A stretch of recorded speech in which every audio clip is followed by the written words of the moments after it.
내 통장을 지킬 마지막 기회. 원화 약세와 저성장 시대, 50대, 60대가 반드시 알아야 할 현금 흐름 방패 7가지. 안녕하세요. 오늘 이 시간은 매일 쏟아지는 복잡한 경제 뉴스를 잠시 덮어두고 오직 여러분의 노후 자산과 통장에만 초점을 맞춰보려 합니다. 뉴스는 매일 보지만 우리 삶에 진짜 중요한 건 결국 그래서 내 통장과 내 노후엔 무슨 의미냐 이 한 줄이죠. 2025년 12월 현재의 경제 흐름을 차분히 그리고 깊이 있게 정리하고 그 흐름을 바탕으로 특히 50대와 60대 시청자분들께 꼭 필요한 자산관리 팁을 구체적이고 실전적으로 연결해 드리겠습니다. 1부 2025년 12월 우리 경제 현황의 큰 그림과 장기적 의미. 먼저 우리가 서 있는 경제 환경, 즉 2025년 말 한국 경제의 현실을 정확하게 진단하는 것부터 시작해 봅시다. 올해 한국 경제는 크게 세 가지의 특징적인 흐름을 보이고 있습니다.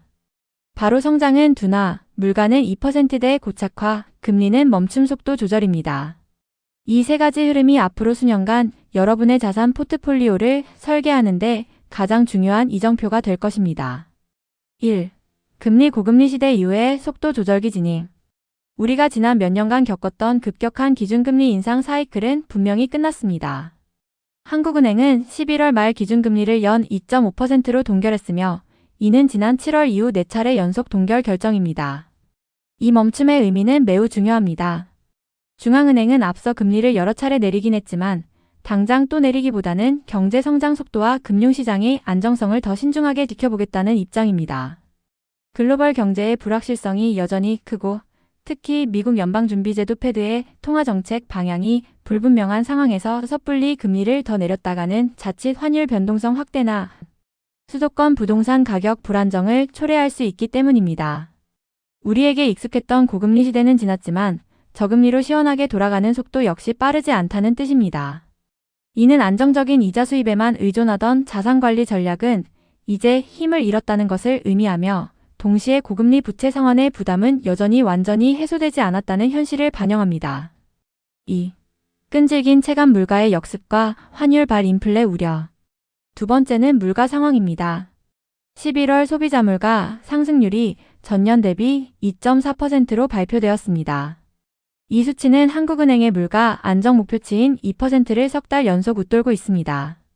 특히 주목해야 할 것은 체감 물가입니다.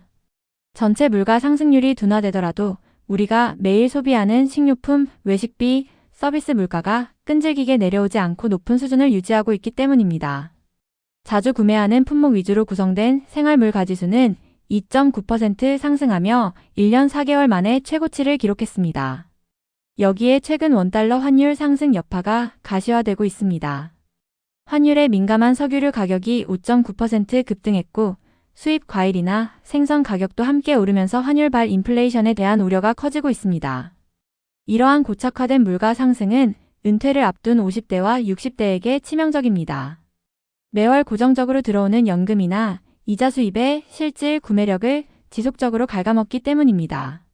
3. 내수의 더딘 회복과 대외 의존도의 심화. 세 번째, 경제 성장률 전망은 여전히 낮은 수준입니다. 한국은행은 올해 성장률 전망치를 1%로 소폭 상향했음에도 불구하고 여전히 한국 경제의 잠재 성장률 2% 내외에 못 미치는 수준입니다. 이는 2020년 코로나 팬데믹 이후 가장 낮은 성장률을 기록했던 때와 비슷한 수준으로 우리 경제가 구조적 저성장의 국면에 진입했음을 시사합니다.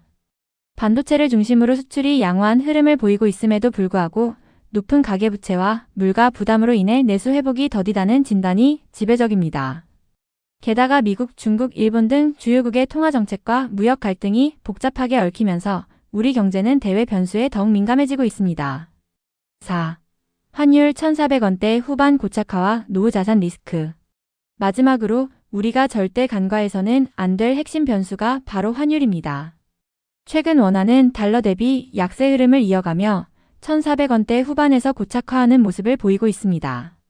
이는 한국과 미국 간의 금리 차이, 국내 투자자들의 공격적인 해외 투자, 그리고 수출 기업들의 달러 환전 유보 등 복합적인 요인이 작용한 결과입니다. 국제통화기금 IMF는 우리나라의 올해 달러 환산 명목 GDP가 원달러 환율 상승폭 때문에 작년보다 줄어들 것으로 전망할 정도로 환율은 이제 경제 성장의 핵심 변수가 되었습니다. 해외 자산을 보유한 분들에게는 환차익의 기회가 될 수 있지만 동시에 환율이 급변하면 손실이 더 커질 수 있는 양날의 칼입니다. 이 환율 리스크를 관리하는 것이 곧 노후 자산의 안정성을 확보하는 중요한 열쇠가 됩니다. 2부 50대, 60대 실전 자산관리, 내 노후를 지키는 7가지 전략. 자, 이처럼 저성장, 고착화된 물가, 느린 금리 인하, 원화 약세라는 4가지 환경 속에서 50대와 60대 자산 관리는 단기적인 수익률 추구보다 안정성과 지속 가능성을 최우선 목표로 삼아야 합니다. 지금부터는 실전 중심의 7가지 전략을 구체적으로 실행할 수 있도록 안내해 드리겠습니다. 1. 현금 흐름을 한 번 더 점검하고 연금 목록표를 만드세요. 50대 및 60대 자산 관리의 핵심은 자산 규모가 아니라 현금 흐름입니다. 경기가 강하게 회복되지 않는 구간에서는 자산 가격의 등락보다 매달 정해진 날짜에 들어오는 돈의 안정성이 훨씬 중요합니다. 자산 관리를 시작하는 첫 번째 단계는 거창한 투자 종목 찾기가 아니라 내가 평생 받게 될 연금 및 소득 목록표를 만드는 것입니다. 지금 당장 복잡한 가계부를 쓰라는 이야기가 아닙니다. 대신 다음 4줄의 수입원을 월 단위 수령액으로 정확하게 계산해 표를 만들어 보세요.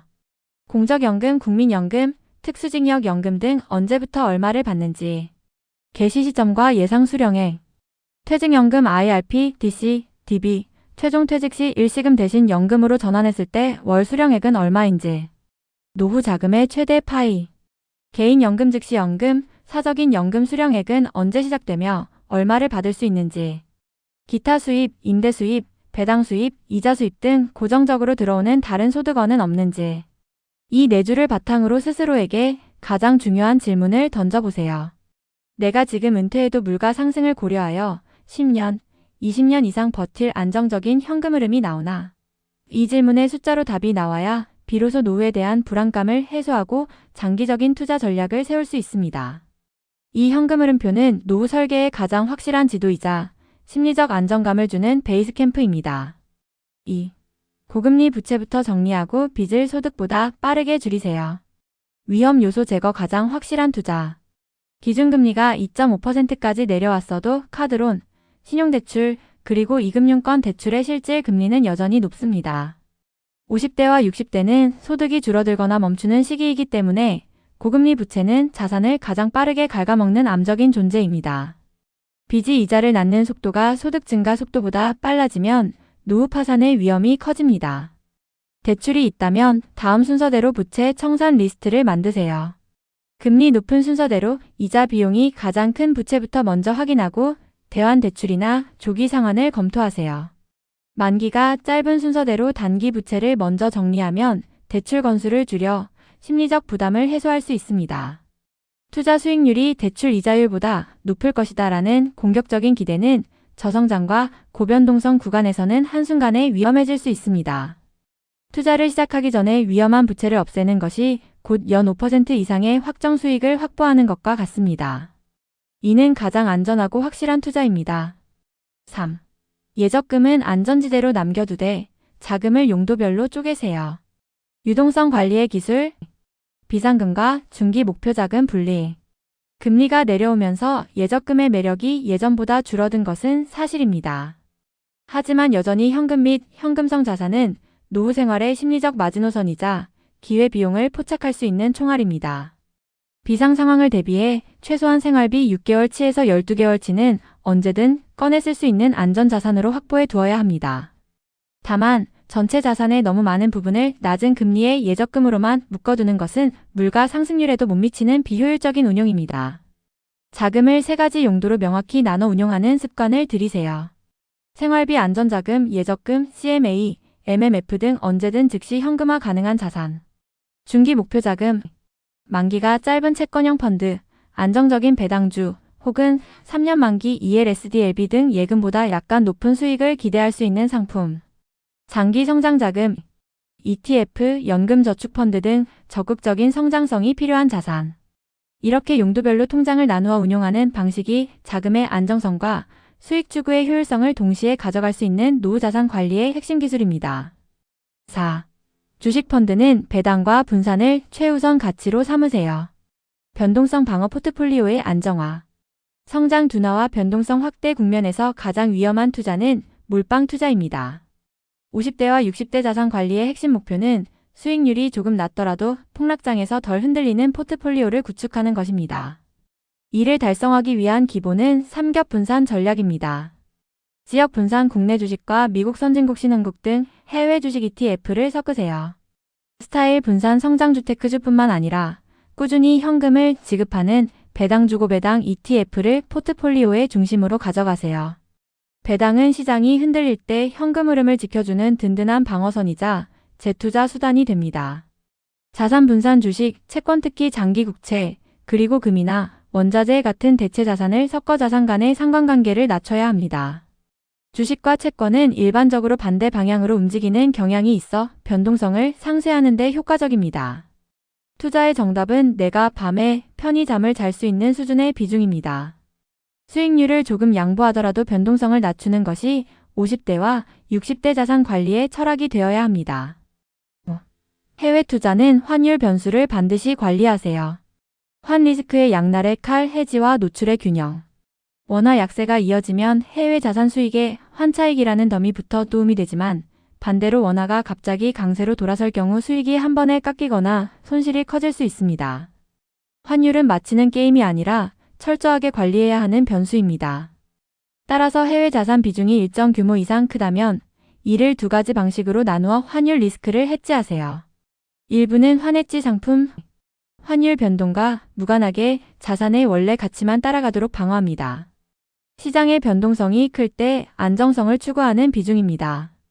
일부는 환노출 상품, 환율 변화에 따른 수익 또는 손실을 그대로 노출하여 장기적으로 원화 약세에 베팅하거나 수익의 폭을 넓히는 비중입니다.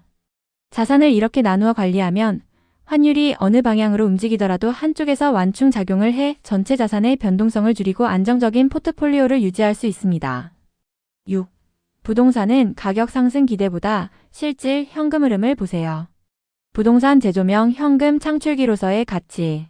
최근 일부 지역 주거 가격이 다시 반등하면서 투자 기대감이 생기는 것도 사실입니다. 그러나 지금 부동산 시장은 금리, 거래 규제, 세금, 그리고 지역 격차가 매우 복잡하게 얽혀 있어 단순한 투자 논리가 통하지 않는 시장입니다. 50대, 60대는 공격적으로 추가 매수로 레버리지를 확대하는 것보다는 보유 자산의 현금 흐름과 리스크를 냉정하게 따져보는 것이 훨씬 중요합니다. 보유 부동산의 임대 수익은 얼마인가? 월세 수입, 관리비, 재산세, 종부세, 수리비 등을 모두 제하고 실제로 내 손에 남는 돈이 얼마냐? 특히 대출을 끼고 있다면 이자 비용을 제외하고도 남는 돈이 충분한지? 이것을 먼저 계산해야 합니다. 시세 차익을 노리는 투자는 젊은 세대의 영역일 수 있습니다. 50대, 60대는 보유 자산이 노후 생활에 안정적인 소득을 제공하는지 또는 유동성이 확보되어 위급 시 현금화가 가능한지를 최우선으로 점검해야 합니다. 특히 대출을 끼고 투자하는 방식은 금리 하락이 멈추거나 반등하는 시점부터 이자 위험이 급증한다는 것을 명심해야 합니다. 7. 의료 비돌봄비를 숨은 부채로 생각하고 보험을 재점검하세요. 최후의 방어선 건강 리스크 관리. 노후에 내 자산을 흔드는 가장 큰 불확실성은 금융시장의 폭락이 아니라 예측 불가능한 건강 비용입니다. 의료비와 간병 비용은 수천만 원, 심지어 억대까지 자산을 일시에 소진시킬 수 있는 숨은 부채나 마찬가지입니다. 지금은 무조건 보험을 더 늘릴 타이밍이 아니라 내가 가입한 보험의 효용성을 점검할 타이밍입니다. 내 보험이 다음과 같은 노후 최대 리스크를 과하지도 부족하지도 않게 커버하는지 재점검해야 합니다. 중증 질환, 암, 뇌혈관 질환, 심혈관 질환 진단비 구조가 충분한지, 장기요양 간병 등 노후 돌봄 리스크 커버리지가 확보되어 있는지, 실손보험의 갱신 주기와 갱신 후 보험료 부담 수준이 감당 가능한지. 건강 리스크 관리는 자산 관리의 마지막 단계이자 가장 중요한 방어선입니다. 보험료는 지출이 아니라 노후 자산을 지키기 위해 미리 떼어놓는 리스크 회피 비용이라는 관점으로 접근해야 합니다. 맺은 말, 투자의 목적은 내 노후의 흔들림을 줄이는 것. 자, 여기까지 2025년 말에 경제 흐름 진단과 이를 반영한 7가지 실전 전략을 자세히 말씀드렸습니다. 이 모든 전략은 큰돈을 빠르게 버는 법이 아니라 여러분께서 평생 동안 이룩해 놓은 소중한 삶과 자산을 지키는 법에 초점이 맞춰져 있습니다. 50대와 60대의 자산 관리는 단기적인 공격보다 지속성, 안정, 그리고 예측 가능한 현금 흐름을 확보하는 것이 그 어떤 것보다 중요합니다. 마지막으로 오늘 영상의 핵심 메시지를 다시 한번 여러분의 마음에 깊이 새겨지도록 한 문장으로 정리하겠습니다. 경기가 강하지 않을수록 투자의 목적은 수익률이 아니라 내 노후의 흔들림을 줄이는 것이다. 이 문장을 기억하시고 실천하신다면 매일 요동치는 뉴스가 여러분을 흔들더라도 여러분의 자산 포트폴리오는 덜 흔들리면서 굳건히 제자리를 지킬 수 있을 겁니다. 다음 영상에서는 오늘 다루지 못한 구체적인 금융 상품을 연결하여 2026년 상반기 금리와 환율 시나리오별 포트폴리오 대응법을 더 구체적으로 풀어드리겠습니다. 오늘 내용이 여러분의 노후 준비에 실질적인 도움이 되셨기를 바랍니다. 좋아요와 구독으로 저희 채널과 계속 함께 해주세요. 지금까지 시청해주셔서 감사합니다.